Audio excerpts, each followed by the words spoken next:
Bonsoir et bienvenue dans cette nouvelle vidéo en compagnie de Kratos et de Joe. Et ce soir on est reparti pour deux histoires vraies. Donc aujourd'hui on va vous raconter deux threads d'horreur, mais on vous prévient, c'est quand même un peu plus violent que les premiers. Mais bref, avant de commencer, n'oubliez pas de liker la vidéo, de vous abonner, etc. Vous savez comment nous soutenir. Et sans plus tarder, on est parti pour la première histoire.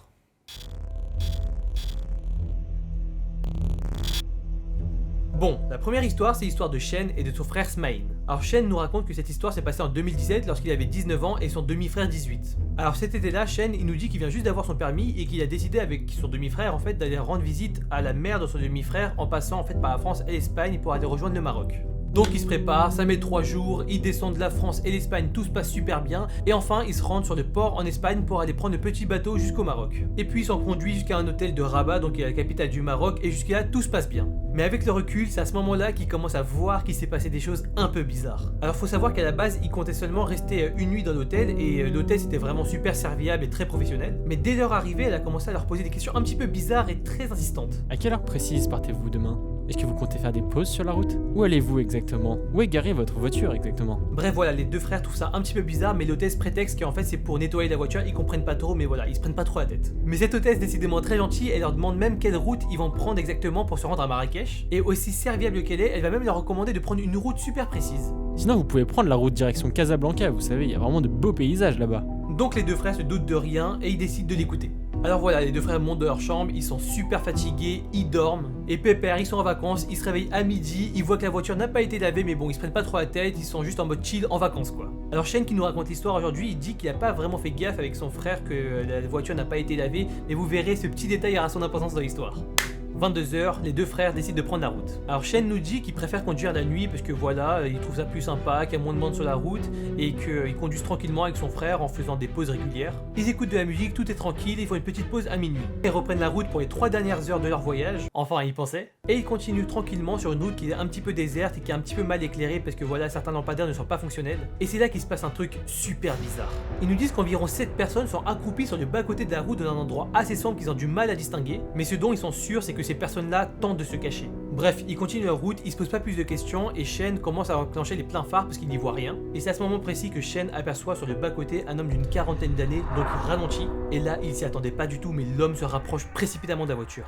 Alors que Shen est en train de ralentir et qu'il s'y attend pas du tout, l'homme brandit une pierre et le lance sur le pare-brise. Alors le pare-brise éclate, Shen il commence à paniquer, il écrase les pédales de frein et en regardant dans le rétroviseur, il s'aperçoit qu'il y a 10 personnes qui se dirigent vers lui. Et il voit très bien que ces hommes-là, ils sont pas là pour rigoler, ils sont là pour en découdre, ils ont des bâtons, des pioches, des barres de fer, bref, c'est la panique totale. Alors Shen il comprend tout de suite qu'il se passe quelque chose de grave, il enclenche la première, il appuie sur la pédale d'accélérateur et il s'en va. Donc à ce moment-là, il roule tout en regardant dans le rétro et il demande à son frère. Putain merde, Smaïn, qu'est-ce qui vient de se passer là ?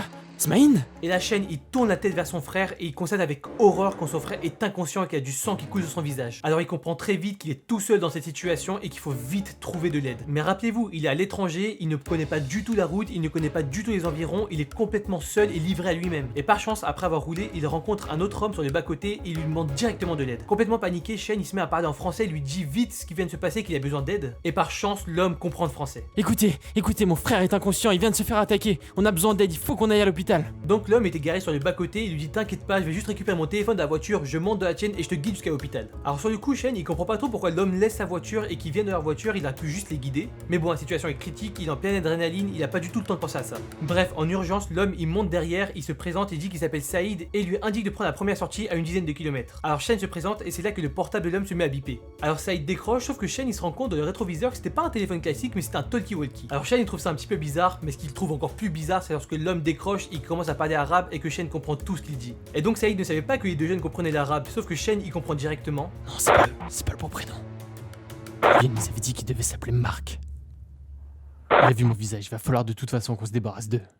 Alors là, Shen, il joue le meilleur coup de bluff de sa vie, il fait comme s'il avait rien compris, et il voit son frère qui est toujours inconscient et il écoute les directives de l'homme. Donc Saïd lui dit de prendre la bretelle qui est un petit peu avant la sortie qu'il était censé prendre au début, et Shen il décide de le faire pour éviter tout soupçon.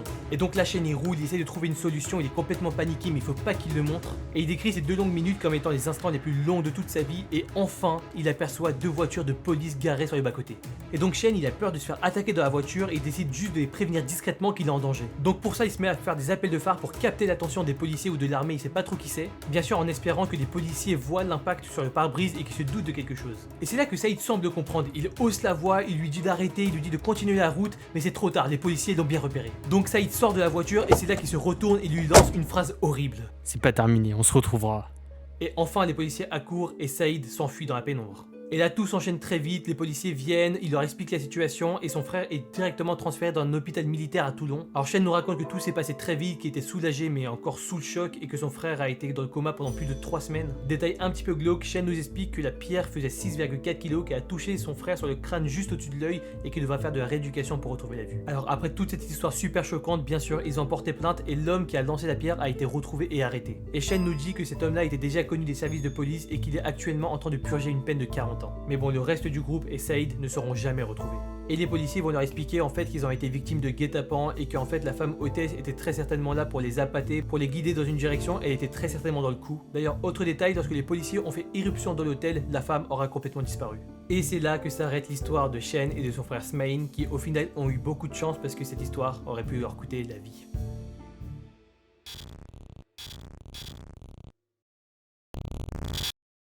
Pour cette deuxième histoire, nous allons parler de Tina.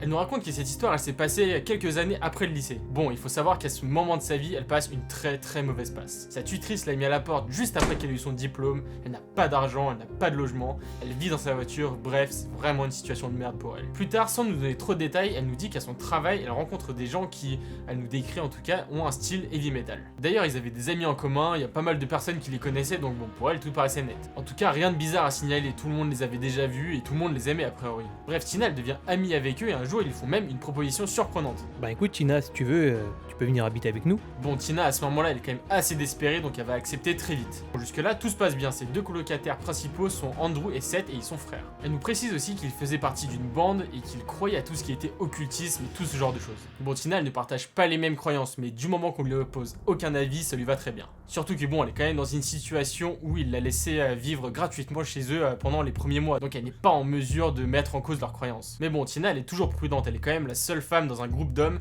alors elle tente de leur faire confiance mais elle reste méfiante. De plus en plus et au fil du temps, il y a un groupe d'amis qui va rester avec eux parfois pendant des semaines. C'était juste un autre groupe d'amis qui étaient aussi frères et avec qui ils avaient partagé beaucoup de choses, ils étaient par exemple ensemble à l'école quand ils étaient petits. Mais il y en a surtout deux qui restaient souvent avec eux. Elle explique que le plus jeune des frères, Marc, était très poli, il aidait pour les tâches ménagères, bref elle n'avait rien à lui reprocher. Par contre, son grand frère Adam là c'était clairement différent. Selon ses frères, il aurait traîné dans la drogue il y a une époque et il aurait développé une sorte de psychose religieuse. Il avait même passé du temps en prison après avoir agressé une femme avec une Bible. Il lui arrivait de faire des trucs vraiment bizarres et de dire des choses bizarres, genre par exemple Je crois que t'es possédé par un démon.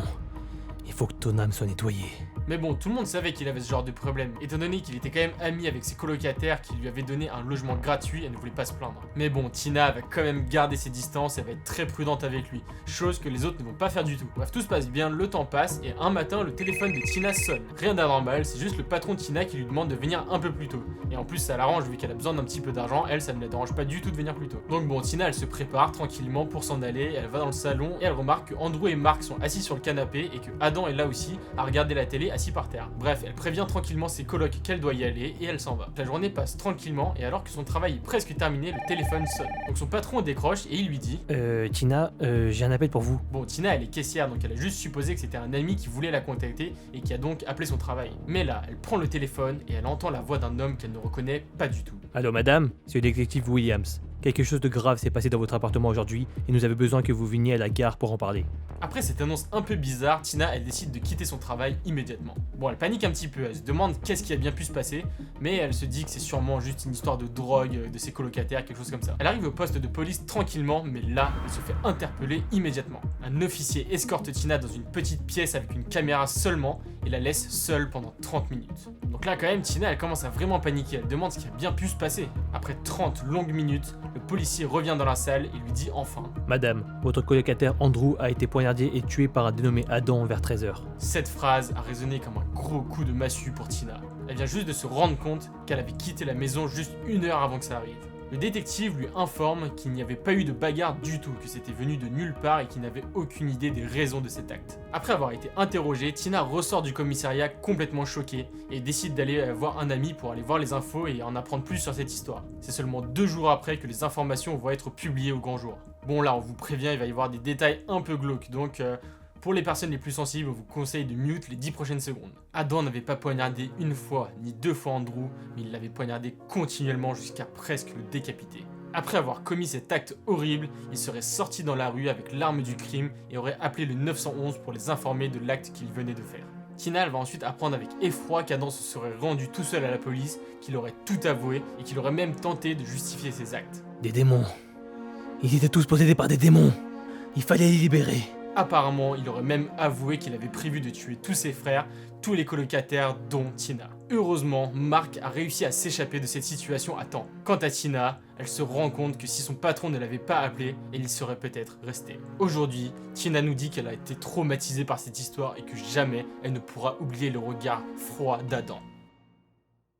Bon bah voilà, c'est tout pour aujourd'hui. On vous avait prévenu, c'est des histoires qui sont quand même beaucoup plus glauques que les premiers threads. Dites-nous ce que vous en avez pensé en commentaire, on lira tous les commentaires. En tout cas, nous on aime beaucoup tourner ce genre de vidéos et on vous en réserve encore beaucoup à l'avenir. N'hésitez pas à liker la vidéo et à vous abonner pour nous soutenir et aussi à nous suivre sur les réseaux. Et on se dit à bientôt pour une nouvelle vidéo. Ciao.